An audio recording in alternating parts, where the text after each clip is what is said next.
père disait, il faut faire rêver, jamais rêver soi-même. Le rêve, c'est pour les autres. J'étais pas au courant pour les autres. Il travaillait sur un projet secret. Un documentaire? Mais un truc un peu sulfureux. Comment il a disparu, Aramchak? Le premier objectif, c'est pas de faire un film à thèse ou de défendre une idée, c'est d'abord et avant tout, je l'espère, qu'il y ait un plaisir de cinéma, c'est-à-dire qu'on soit entraîné par le film. Et moi, en tout cas, en tant que spectateur, c'est d'abord ce que je demande à un film, c'est de me divertir. Et je rêve d'un cinéma qui puisse à la fois nous divertir et en même temps être porteur de sens, porteur de questions. Quand on est la plus belle comédienne du monde, on le reste toute sa vie. C'est bien de faire un film sur Micheline Prel. En ce sens, c'est peut-être un côté un peu expérimental, c'est-à-dire de jouer avec le spectateur, qu'il accepte de jouer avec le film et qu'à la fin, il ne sache plus ce qui est vrai et ce qui est faux.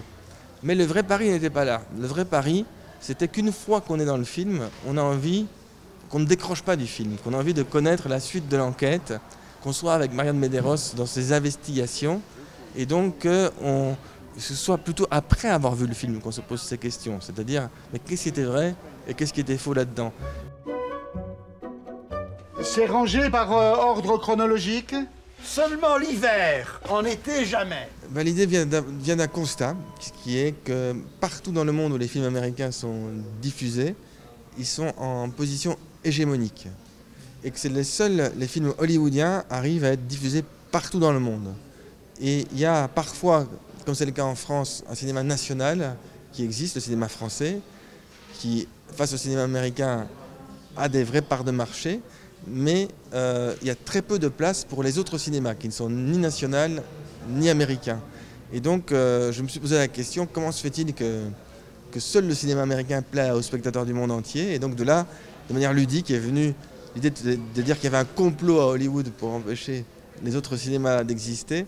Alors, le complot n'existe pas, ça c'est de la fiction. À l'époque, Oui. était en train de prendre le pas sur Hollywood. Hollywood, c'est un enjeu économique énorme.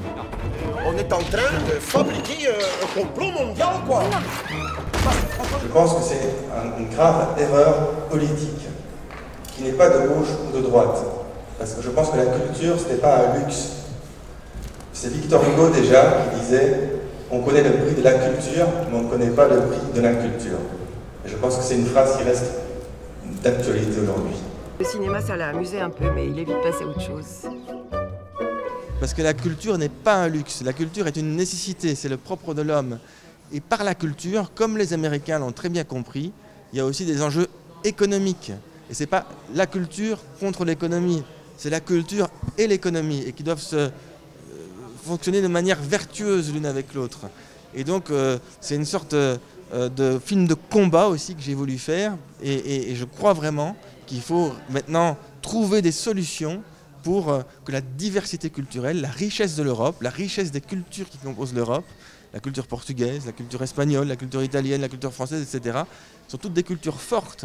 Il n'y a aucun autre continent où il y a dans un si petit espace autant de cultures avec une telle histoire. J'ai peur, Thomas.